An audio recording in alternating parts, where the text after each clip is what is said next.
साथ संगत जी, प्यार से कहना धन निरंकार जी। आज आजमगढ़ में राष्ट्रपिता जी ने विचार किए और इतने अच्छे विचार किए कि आत्मा को अलग से एक ठंडक मिली कि हमारा जीवन में लक्ष्य क्या है आने का। राष्ट्रपिता जी ने ये बात बिल्कुल क्लियर करी कि माया में, मोह माया में किसी में सुख नहीं है। सुख सिर्फ राम की शरण में है। अगर सुख चाहिए तो शरण राम की ले, उसी में ही हमारा जीवन सार्थक होगा। नहीं तो मोह माया के चक्कर में तो हम फंसे ही हैं, फंसे ही रहेंगे। जीवन का जो लक्ष्य है हम वो प्राप्त नहीं कर पाएंगे। आप जी आगे विचार सुनिए राजपिता जी के और आप विचारों का आनंद लीजिए। सच में आप जब सुनेंगे, इतने छोटे छोटे सिंपल एग्जाम्पल देके राजपिता जी ने हमें जीवन का जो लक्ष्य है उसके बारे में बताया है। और सच में जब आप ये रात में विचार सोते सुने या दिन में सुने, कभी सुने, आपको एक अलग ही आनंद आएगा। तो आप ये विचार का आनंद लीजिए। धन्यवाद जी। पानी के गुणगान करने से पानी तो पीना पड़ेगा प्यास बुझाने के लिए। परमात्मा का नाम लेने से इस रूह की प्यास नहीं बुझ सकती, इस आत्मा का कल्याण नहीं हो सकता, आत्मा के भ्रम नहीं मिट सकते। परमात्मा को हासिल करना होगा, देखना होगा। ये परमात्मा मेरे जीवन में आना होगा, सही मायनों में आना होगा, वरना तो फिर वही अंधकार और अज्ञानता के कारण भ्रम, अधूरापन, और उस भ्रम में मैं ना जाने क्या क्या कर जाता हूँ। कल शाम को लालगंज में सत्संग के लिए पहुँचे तो खूब बरसात हुई।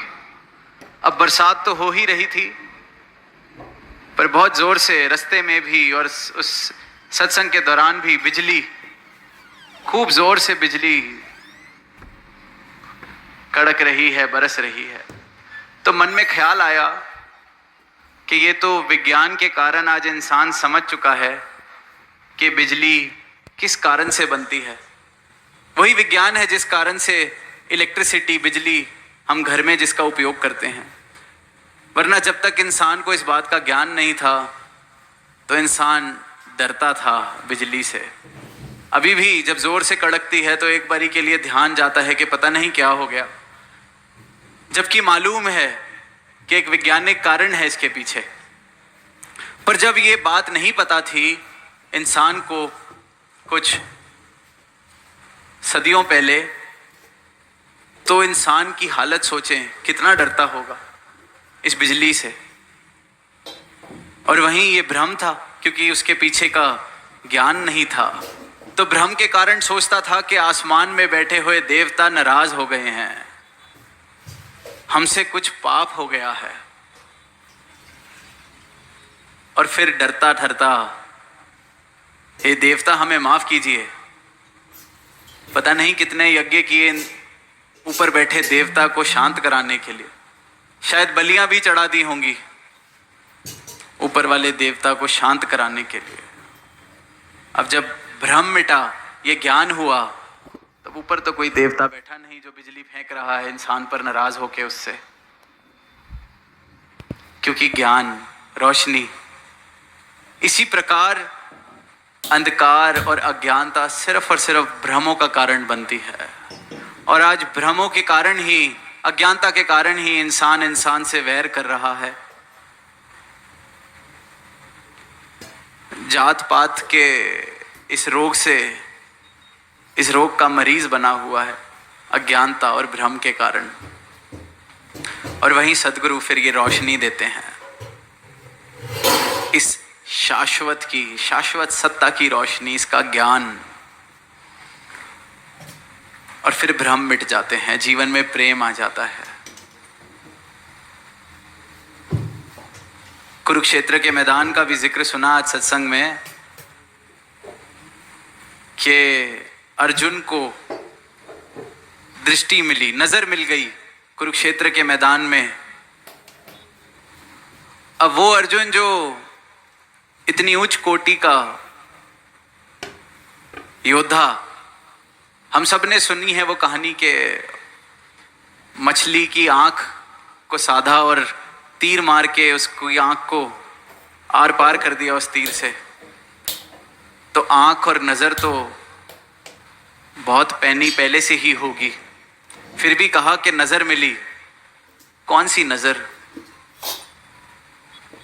ये परमात्मा अपने ज्ञान की नजर देता है, सदगुरु अपने ज्ञान की नजर देते हैं कि एक भक्त को, एक जिज्ञासु को, और वही नजर है जिससे फिर सारे भ्रम मिट जाते हैं। वही नजर है जिससे जहां अंधकार था वहां रोशनी हो जाती है। वही नजर है जहां दीवारें थीं कोई दीवारें नहीं रहती, वसुधैव कुटुम्बकम के भाव आ जाते हैं। वही फिर अज्ञानता के कारण जो राम रहीम के फ़र्क थे, मंदिर मस्जिद के फ़र्क थे, जाति पाति के फ़र्क थे, रंग नस्ल के फ़र्क थे, सब खत्म हो जाते हैं। क्योंकि घट घट में फिर इस एक परमात्मा के दर्शन, जात पात पूछे ना कोई, हर को भजे सो हर का होए। हरि के हो जाते हैं, हर को भजते हैं, सबके हित के भाव मन में बन जाते हैं। संतन के मन रहते हैं सबके हित की बात। घट घट देखे अलग को पूछे जात ना पात, क्योंकि अब ये दिख रहा है। और अज्ञानता को मिटाने युगों युगों से सतगुरु धरा पर आए हैं, और ये अज्ञानता मिट जाए तो एक सुंदर रूप इस धरा का बनता चला जाएगा। एक एक इंसान अपने इस परमात्मा जिसका वो नाम ले रहा है, इसके दर्शन कर सकेगा, अपनी आत्मा का कल्याण कर सकेगा। और अपनी आत्मा का कल्याण करते चले जाएं, इस परमात्मा को सही मायनों में प्राप्त कर लें, खुद की पहचान कर लें।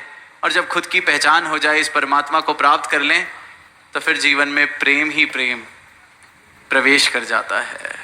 फिर सही मायनों में इंसान सुखी हो जाता है। फिर सुखों से झोलियां सही मायनों में भर जाती हैं। फिर हर इंसान वो कह रहा है जिसने प्राप्त किया है इस राम को, रमे राम को, कि जे सुख को चाहे सदा शरण राम की ले। क्योंकि इस राम की शरण के अलावा सुख कहीं नहीं है। सिर्फ एक भ्रांति, एक भ्रम जरूर है कि सुख मिल जाएगा। फिर अपने ऊपर ही वो हंसी आती है। उस कुत्ते पर देख के तो मैं हंसता हूं कि अपनी पूंछ के पीछे भाग रहा है, कहां पकड़ सकता है। हंसते हैं हम सब ऐसा नज़ारा देख के। और फिर जब अपने ऊपर ये जब रोशनी जाती है तो दिखता है मैं भी तो इस संसार के पीछे ऐसे ही दौड़ रहा था। फिर खुद पर भी हंसी आती है और शुक्राना निकलता है सदगुरु का कि शुक्र है मैं अपनी ही दुम के पीछे भाग रहा था, मिलना कुछ था नहीं, हासिल कुछ होना नहीं था, ऐसे ही संसार के पीछे भाग रहा था। आपने कृपा की, राम की शरण बख्शी, अपनी शरण बख्शी, तो मैं भी कह पा रहा हूं कि जे सुख को चाहे सदा शरण राम की ले। तो दास भी यही बेनती कि सदा का सुख प्राप्त किया जा सकता है, बस सदगुरु की शरण में समर्पण करना है, और ये रमा राम हम सबको प्राप्त हो सकता है। प्रेम से कहना धन्यवाद।